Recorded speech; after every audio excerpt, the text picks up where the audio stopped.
Hello everybody, welcome to a short discussion about place value. On your screen you'll see the first problem that we have at hand. Let me read that to you. Give the digits in the hundreds place and the ones place. The number is 8,150. Let me start by opening up a guide to help us.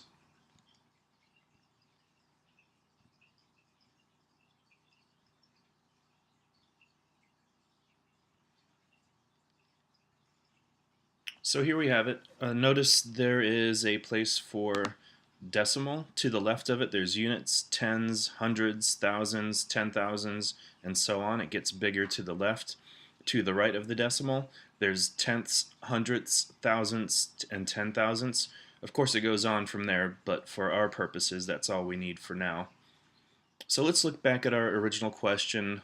The number 8,150 does not have a decimal in it, but you can assume that it's just after the zero. Let me go ahead and write that on there. Okay, now we have a guide of how to write this in our blocks. Let me go ahead and write this. So 8,150.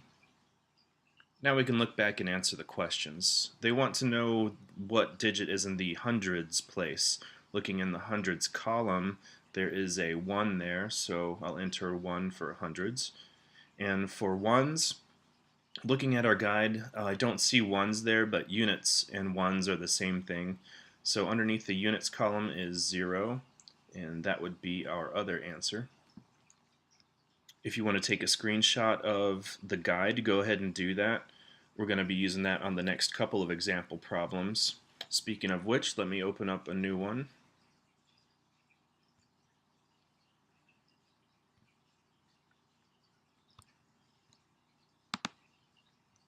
Okay, this one says give the digits in the hundred thousands place and the 10,000s place. The number they give us is 701,869.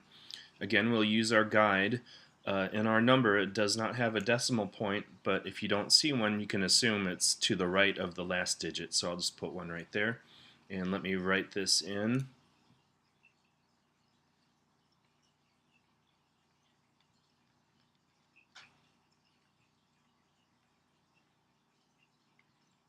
Okay, so there we have it. Looking back at the question, they want the hundred thousands place. Looking underneath that column, we have a 7. And looking in the 10,000s place, we have a 0. And there we have it for that example.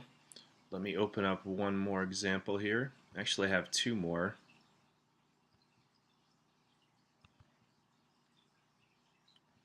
Okay, this one's a little bit different. It says give the digits in the ones place and the tenths place. And remember, ones could also be units.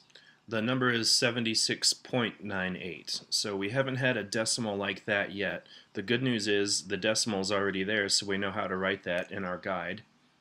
And let me write that.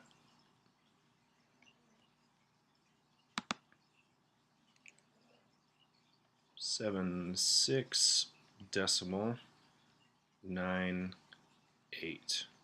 And now we're ready to look back at the question. They want the ones place or units place. There's a 6 there.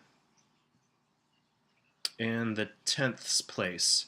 So look to the left of the decimal. Notice there's no th at the end of all those. To the right of the decimal, there's th's on the end of all that. So tenth is to the right of the decimal. Looking in that column, there's a 9 there. Okay, and that completes this example problem. And we'll try one more.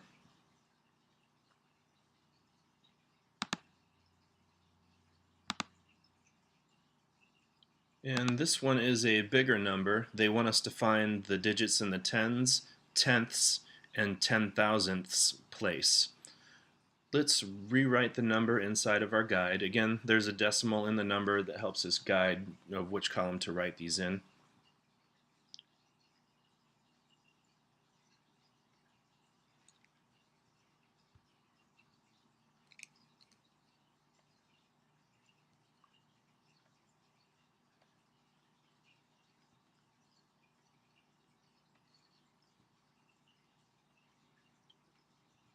Now we have it in our guide. Let's look back to the question. They want to know what is in the tens place. Notice there's no TH there. So the tens column is right here. There's a 6. The tenths place would be just to the right of the decimal. There's a 3. And the 10,000ths, notice the TH at the end there. It's going to be to the right of the decimal. Looking at that column, there's an 8. And that completes this question.